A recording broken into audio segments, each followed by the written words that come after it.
CM Dhami ने max अस्पताल में क्रिकेटर ऋषभ पंत से मुलाकात कर जाना हाल, परिजनों से भी मिले। ऋषभ की हालत में काफी सुधार।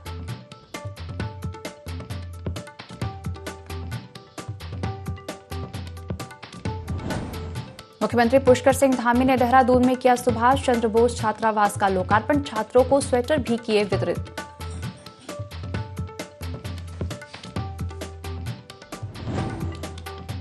फर्जी भर्ती गैंग के 3 और इनामी अभियुक्तों को लक्सर पुलिस ने किया गिरफ्तार। अभियुक्तों से लैपटॉप, स्कैनर और फर्जी नियुक्ति पत्र भी बरामद।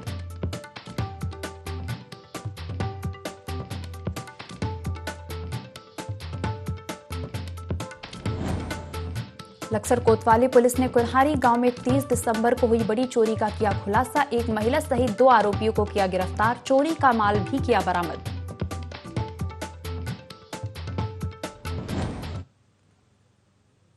देवभूमि लाइव में आपका स्वागत है। मैं हूं आपके साथ दिव्या तिवारी। बुलेटिन की शुरुआत करेंगे खबरों के साथ। सीएम पुष्कर सिंह धामी क्रिकेटर ऋषभ पंत से मिलने मैक्स अस्पताल पहुंचे। सीएम धामी ने बताया कि पिछले 2 दिनों में ऋषभ की तबीयत में काफी सुधार हुआ है। उन्होंने बताया कि हमारी बात ऋषभ की मां से हुई और वह इलाज से संतुष्ट है। आगे उन्होंने बताया कि ऋषभ पंत ने उन सभी लोगों का धन्यवाद किया जिन्होंने उन्हें बचाया है। दरअसल 30 दिसंबर को ऋषभ पंत दिल्ली से रुड़की आते समय सड़क हादसे का शिकार हो गए थे।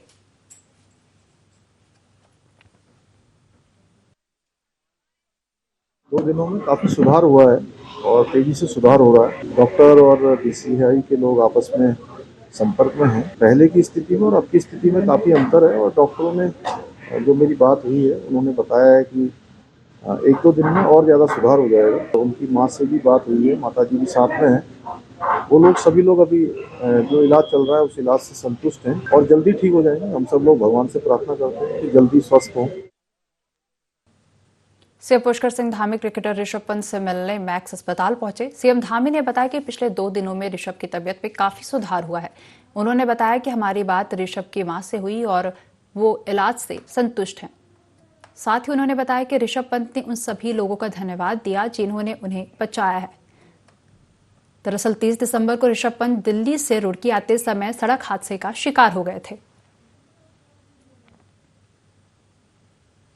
इसके साथ ही रुक करते हैं अगली खबर का देहरादून से, जहां उत्तराखंड के सीएम पुष्कर सिंह धामी ने बनियावाला प्रेमनगर में नेताजी सुभाष चंद्र बोस छात्रावास का लोकार्पण किया और बालिकाओं को गणवेश प्रदान किया। साथ ही सीएम धामी ने नववर्ष के मौके पर बालिकाओं के साथ केक काटकर उनका उत्साहवर्धन किया। इस दौरान सीएम धामी ने कहा कि प्रदेश के समस्त राजकीय विद्यालयों में सैनिटरी पैड की उपलब्धता बनी रहे, इसके लिए कॉर्पस फंड से प्रति विद्यालय 50,000 रुपए की दर से निधि बनाई जाएगी।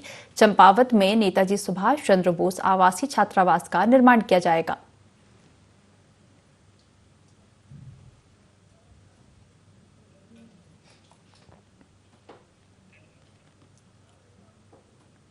हरिद्वार के रुड़की में एक बार फिर शिक्षकों का प्रदर्शन देखने को मिला है। यहां शिक्षक पुरानी पेंशन बहाली की मांग को लेकर आंदोलन कर रहे हैं।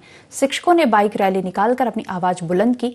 शिक्षकों ने सरकार को चेतावनी देते हुए कहा कि अगर उनकी मांगों पर जल्द ध्यान नहीं दिया गया तो वो आगामी दिनों में उग्र आंदोलन करेंगे।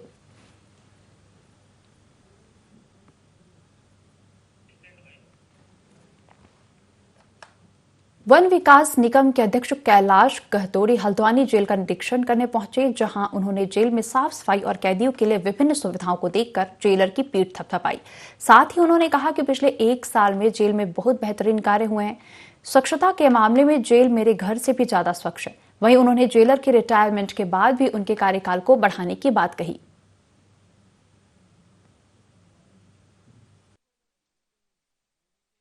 जेल में जगह तो बढ़ाई नहीं जा सकती, बंदियों को कम किया जा सकता है। उसके लिए उधम सिंह नगर जिले की जेल का निर्माण चल रहा है। जैसे ही वो जेल बन जाएगी तो यहाँ कैदियों की संख्या कम हो जाएगी। 535 की इस जेल की क्षमता और लगभग 1800 बंदी यहाँ निरुद्ध हैं। मेडिकल की दिक्कत रहती है, उसके लिए एम्बुलेंस की हमने डिमांड कर रखी है माननीय राज्य मंत्री जी से, अजय भट्ट जी से। जैसे ही वो मिलेगी तो हमें बंदियों को शिफ्ट करने में आसानी होगी। मेरे को लगता नहीं कि मैं जेल का निरीक्षण करने आया हूँ। मुझे ऐसा लग रहा है कहीं ऐसी जगह आया हूँ, कहीं मेला लगा है और बहुत शानदार सब लोग खुशी मना रहे हैं। किसी भी डिपार्टमेंट का हेड अगर उसका माइंडसेट इस किस्म का होता है, अंदर आकर के कितना सुंदर वातावरण और ये भवन चित्रकारिता और सफाई और क्या क्या सुविधाएं यहाँ दिख रही हैं, मुझे नहीं लगता मैं जेल में आया हूँ। मैं बहुत धन्यवाद देता हूँ जेलर साहब को। और आप जैसे जेलर अगर प्रत्येक जेल में होंगे तो आपसे कैदी जो है संस्कार भी लेंगे और कुछ कर गुजरने की तमन्ना भी रखेंगे और बाहर निकलेंगे तो मेरे ख्याल से राष्ट्र निर्माण में अपना योगदान भी देंगे। एक तरफ पूरे देश में नए साल का जश्न मनाया जा रहा है तो वहीं दूसरी ओर उत्तराखंड विधानसभा के बर्खास्त कर्मचारी नियुक्ति की मांग कर रहे हैं। नियुक्ति की मांग को लेकर कर्मचारियों का प्रदर्शन लगातार जारी है। धरने का 14वां दिन है, लेकिन सरकार उनकी मांगों की ओर ध्यान नहीं दे रही है, जिससे प्रदर्शनकारियों में आक्रोश है।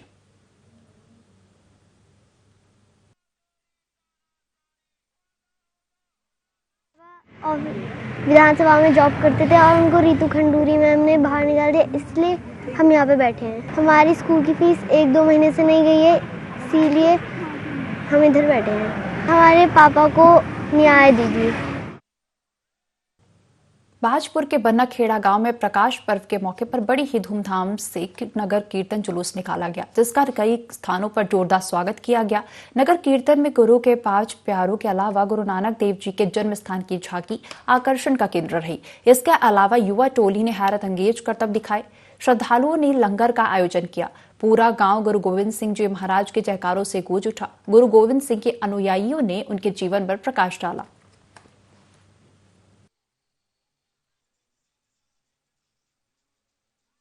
मैं सभी को बधाई देना चाहता हूं। हमारे दशमेश पिता का आज दिहाड़ा दिन है।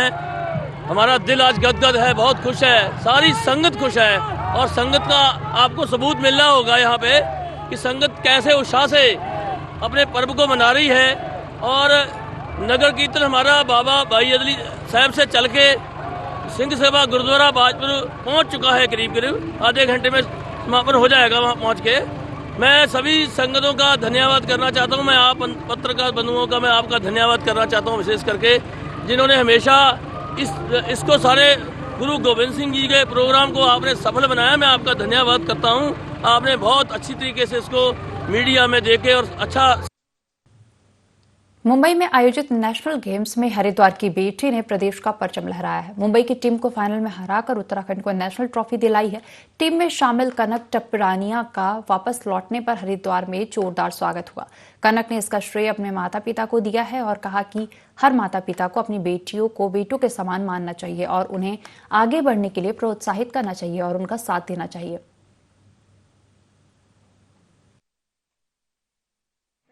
कोचेस और मेरे टीममेट्स को जाता है कि हम लोगों ने इतना अच्छा खेला और हम लोग विनर्स बने। और फिर वही कि हमारी टीम 1-2 कोई अच्छा नहीं होता, बट हमारी टीम से हमारे कोचेस ने हमें पूरा लेके चला, तो आज हम विनर्स हैं और बहुत अच्छा लग रहा है। और सबको थैंक यू देना चाहूँगी। हरिद्वार के लिए यही संदेश देना चाहूँगी कि कुछ लड़कियाँ होती हैं जो खेलना चाहती हैं बट नहीं खेल पाती, फैमिली के प्रेशर से या किसी और चीज़ के। तो वही कहूँगी कि पेरेंट्स को भी अगर खेलना चाहती है तो खेलने दीजिए। हरिद्वार पुलिस ने एटीएम लूटकांड का खुलासा करते हुए 2 आरोपियों को गिरफ्तार किया है। चोरों ने बीते दिन पंजाब नेशनल बैंक के एटीएम को निशाना बनाया था। पुलिस ने चोरों के पास से वारदात में प्रयुक्त सामग्री भी जब्त की है। पुलिस दोनों आरोपियों के खिलाफ कार्रवाई करते हुए जेल भेज दिया। देहात एसपी स्वप्न किशोर ने मामले का खुलासा करने वाली टीम को पुरस्कार देने की घोषणा की है। पथरी क्षेत्र अंतर्गत पीएनबी धनपुरा के बाहर एटीएम को तोड़ने का प्रयास कुछ लोगों के द्वारा किया गया था। इस संबंध में अभियोग पंजीकृत करते हुए साक्ष्य संकलन की कार्रवाई को अमल में लाते हुए पुलिस टीम के द्वारा 2 अभियुक्तों रिंकू उर्फ आवारा और अंकित निवासी धनपुरा को गिरफ्तार किया गया है। और चूंकि ये एटीएम तोड़ने में सफल नहीं हो पाए थे तो एटीएम में के 6 बैटरियां चुरा कर ले गए थे। इन दोनों अभियुक्तों को गिरफ्तार करने में पथरी पुलिस को उल्लेखनीय सफलता हासिल हुई है। लक्सर पुलिस ने सुल्तानपुर के कुन्हारी गांव में बीते दिनों 2 अलग अलग चोरी का खुलासा किया था, जिसकी जानकारी देते हुए एसपी देहात स्वप्न किशोर सिंह ने बताया कि चोरी के तीनों आरोपियों को गिरफ्तार कर लिया गया है। वहीं इनके कब्जे से लोहे का हैंडपंप सहित लोहे की प्लेट, मोटरसाइकिल और भारी मात्रा में सरिये के टुकड़े भी बरामद किए गए।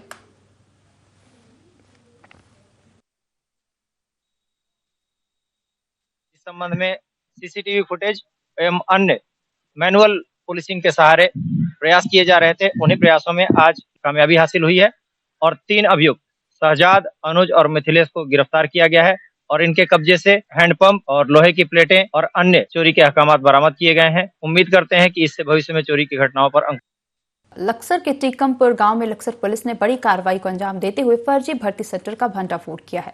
इसी को लेकर एसपी देहात स्वप्न किशोर सिंह ने प्रेस वार्ता आयोजित की, जिसमें उन्होंने मामले का खुलासा करते हुए बताया कि फर्जी भर्ती सेंटर से जुड़े 3 और इनामी अभियुक्तों को गिरफ्तार किया गया है, जिन पर 5-5 हजार रुपए का इनाम बतौर इनाम घोषित किया गया था। वहीं उनके कब्जे से लैपटॉप सहित स्कैनर, फर्जी नियुक्ति पत्र, विभिन्न प्रकार के शैक्षिक प्रमाण पत्र जब्त किए गए।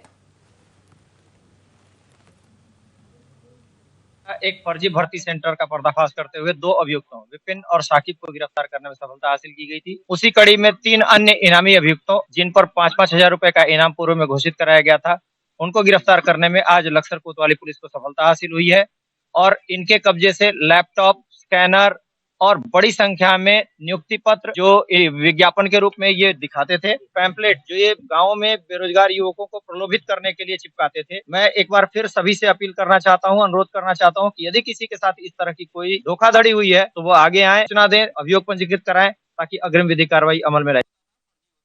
उधम सिंह नगर के जसपुर में बाल विकास केंद्र में अज्ञात चोरों ने चोरी की घटना को अंजाम दिया, जहां केंद्र में देर रात से 10 मोबाइल फोन, लैपटॉप और जरूरी कागजात चोरी कर लिया है, जिसकी शिकायत CDPO बाल विकास परियोजना ग्रामीण ने थाने में दर्ज कराई, जहां मामले की जांच में जुटी पुलिस ने आरोपी को गिरफ्तार कर लिया है और मुकदमा दर्ज कर आगे की कार्रवाई शुरू कर दी।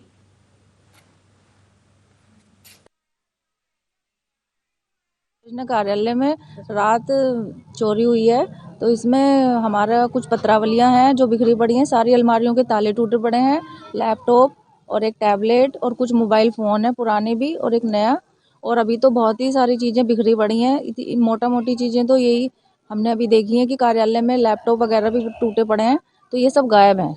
यहाँ पर एक अज्ञात चोर बाल विकास परियोजना कार्यालय जसपुर ग्रामीण, जिसे आंगनवाड़ी केंद्र भी कहते हैं, जो मकान मालिक ने जो खटपट की आवाज़ सुनी तो उसके द्वारा पुलिस को फ़ोन किया गया था, लेकिन जब तक पुलिस मौके पर पहुंची चोर वहां से भाग गया था।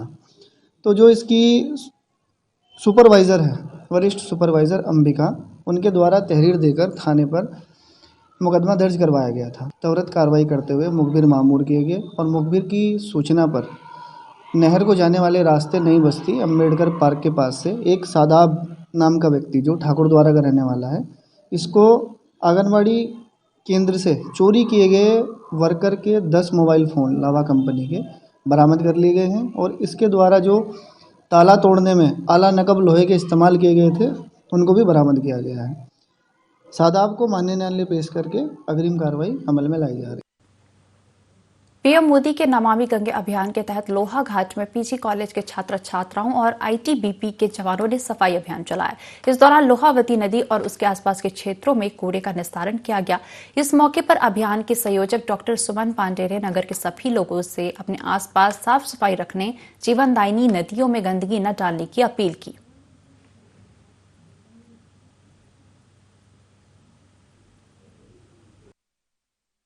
स्नातकोत्तर महाविद्यालय लोहाघाट के तत्वाधान और साथ में ITBP के जवानों के माध्यम से अर्थ गंगे और नमामि गंगे कार्यक्रम के अंतर्गत महाविद्यालय के काफी विद्यार्थियों द्वारा, राष्ट्रीय सेवा योजना के विद्यार्थियों द्वारा इस 2 जो नदियां हैं, लोहावती और पाड़ी घाट, जो संगम होता है, इन हम सब ने मिलकर जो है, जो नदियों की स्थिति आज बहुत खराब हो रही है और ITBP के जवानों द्वारा उनको निकाल कर पॉलीथीन और उन सबको जो है बैग में भरा गया।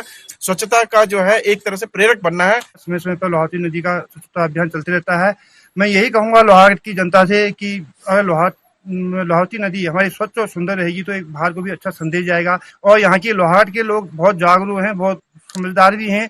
मैं लोगों से यही विनती करता हूँ कि जब भी स्वच्छता अभियान चलता है समय समय पर इसमें सहयोग कीजिए और कूड़ा जितना भी होता है नगर पालिका द्वारा कूड़े गाड़ी में ही कूड़ा डालें, जिसमें आपका सहयोग प्रार्थनीय रहेगा। हम नमामि गंगे के माध्यम से मोदी जी का जो सपना है उसको साकार कर रहे हैं, लेकिन हम अकेले क्या कर सकते हैं। ITBP के जवान हमको सहयोग करते हैं, नगर पंचायत करता है, यहाँ के सामाजिक संस्थाएं करती हैं। निवेदन है आप सभी लोहाघाट वालों से कि कम से कम अपने कूड़े को अपने पास रखिए, क्योंकि नगर पंचायत घर घर गाड़ी भेजती है। हमारी इस लोहावती को साफ करने का प्रयास कीजिए, यही अनुरोध है मेरा।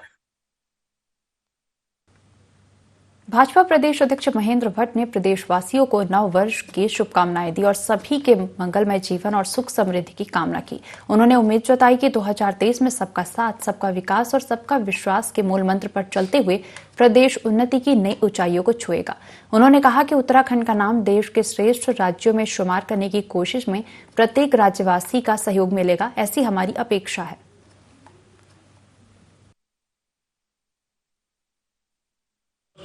2023 की आपको सफल हार्दिक बधाई, शुभकामनाएं। 2023 आपके लिए मंगलमय हो, सुख समृद्धि लाए, ऐसी भगवान से कामना करता हूं। 2023 में उत्तराखंड राज्य के चौमुखी विकास में आपका योगदान रहे, जिससे राज्य अग्रणी राज्यों की श्रेणी में सम्मिलित हो, ऐसी मैं कामना करता हूं। आपके सहयोग की अपेक्षा करता हूं। उत्तराखंड के हल्द्वानी का बहुचर्चित रेलवे प्रकरण अब दिन प्रतिदिन जोर पकड़ रहा है। केंद्रीय मंत्री अजय भट्ट ने कहा कि प्रकरण न्यायालय में है, जिसके चलते कोई भी बात कहना न्यायोचित नहीं है। लेकिन रेलवे प्रकरण से पीड़ित लोग भारतीय हैं, जिसके चलते पीड़ितों का दुख उनका दुख है। इधर रेलवे प्रकरण पर नेता प्रतिपक्ष यशपाल आर्य ने कहा कि राज्य सरकार ने न्यायालय में अपना पक्ष सही तरीके से नहीं रखा, जिस वजह से हजारों लोग सर्दी के मौसम में बेघर होने की कगार पर हैं। उन्होंने कहा कि रेलवे जिसको अपनी जगह बता रहा है, उस जगह पर कई जगह सरकारी स्कूल, फ्री होल्ड जमीन है, इसलिए राज्य सरकार को चाहिए कि वह उच्चतम न्यायालय में अपना पक्ष रखे। कांग्रेस पार्टी भी रेलवे प्रकरण से पीड़ित लोगों के साथ खड़ी है। नेता प्रतिपक्ष यशपाल आर्य ने कहा कि रेलवे प्रकरण के प्रति सरकार के मन में खोट है और सरकार चाहती है कि किसी भी तरह से पीड़ितों को बेदखल कर दिया जाए।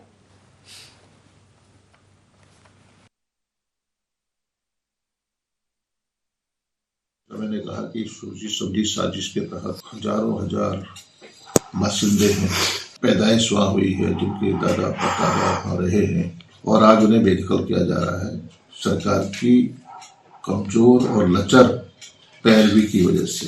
निश्चित रूप से सरकार की नीयत साफ नहीं है, सरकार के मन में खोट है और सरकार चाहती है कि इसे किसी न प्रकार से इसको यहाँ से बेदखल कर दिया जाए। माननीय उच्च न्यायालय के फैसले को हम लोग कोई कुछ कह नहीं सकते।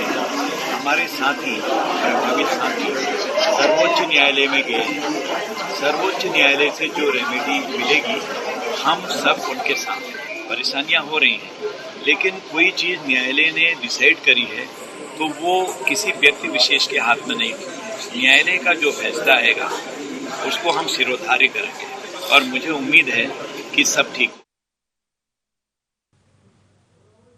भारत सरकार की स्पेशल एक्सटेंड टू स्टेट योजना में उत्तराखंड का नाम शामिल किया गया है। बता दें कि इस योजना में 7 राज्यों को शामिल किया गया है, जिनमें करीब 500 करोड़ रुपए चयनित 4 राज्यों को मिलेगा।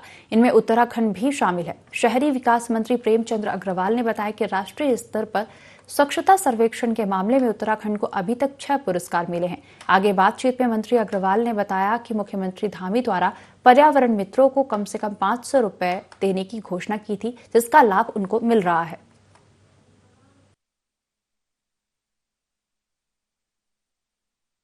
जो 7 राज्य देश के थे, उन 7 राज्यों की बहुत बारीकी से ग्रेडिंग की गई और उनमें जो 4 राज्य चयनित हुए हैं उसमें हमारा राज्य भी है। 500 करोड़ रुपए की धनराशि इन 4 में उसमें आवंटित होनी है। तो हमारे लिए बड़ी उपलब्धि है कि हमारे जब भी ऐसे कभी एक तरह से कंपटीशन कहिए या कहिए कि ऐसे जब कभी बात होती है तो हमारा राज्य कहीं ना कहीं उसमें उस फ्रेम में फिट होता है। इसमें 6 बिंदु हैं, इस बिंदु के आधार पर हमारा उसमें चयन हुआ है। नव वर्ष मनाने के लिए हजारों की संख्या में पर्यटक मसूरी पहुंच रहे हैं। होटल से लेकर गेस्ट हाउस और होम स्टे तक की बुकिंग फुल हो गई है। माल रोड में पर्यटक मसूरी के मौसम और सुंदरता का आनंद ले रहे हैं। पर्यटकों को देखते हुए सभी दुकान संचालकों ने तैयारियां पूरी कर ली। माल रोड को रंग बिरंगी लाइट से आकर्षित तरीके से सजाया गया। लगातार पर्यटकों के आने का सिलसिला अब भी जारी है।